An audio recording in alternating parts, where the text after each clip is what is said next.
Hi అండి, అందరూ బాగున్నారా? సో ఈరోజు అయితే నేను జొన్న పిండితో దోశలు చేస్తున్నానండి. ఇందులో జొన్న పిండితో చపాతీ కూడా చేసుకోవచ్చు, చాలా బాగుంటుంది. అయితే దోశ అయితే చాలా ఈజీగా ఉంటుంది అనమాట. సో నేనైతే ఈ కప్పుతో 3 కప్పులు జొన్న పిండి వేసుకున్నాను అనమాట.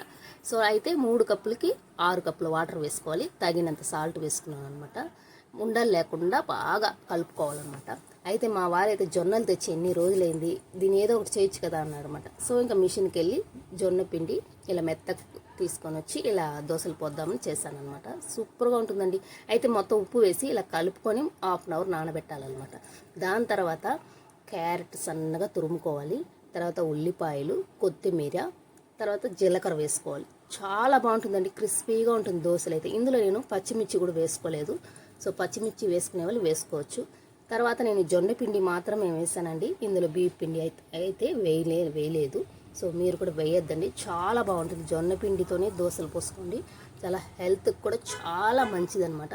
పిల్లలు మా వారు చాలా హ్యాపీగా తిన్నారండి. సో ఇలా పల్సగా పోసుకోవాలి. మనకి ఇంకా వాటర్ కావాలన్నా కూడా వేసుకోవచ్చు అనమాట. దోశలు అయితే పర్ఫెక్ట్గా వచ్చిందండి. కొంచెం ఆయిల్ వేసుకొని చేసుకుంటే చాలా బాగుంటుంది. అయితే మనకి ఈ దోశలకు మాత్రం పెనం బాగుండాలండి, లేదంటే అస్సలు రాదు దోశ.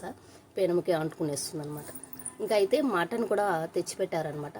నేనైతే ఆ మటన్ ఫ్రిడ్జ్లో పెట్టేశాను, ఇంకా బయటకు తీసి గడ్డ కట్టేసింది అనమాట. ఇంకా వంకాయ కూర చేద్దామని దోశకైతే వంకాయ కూర చేశాను.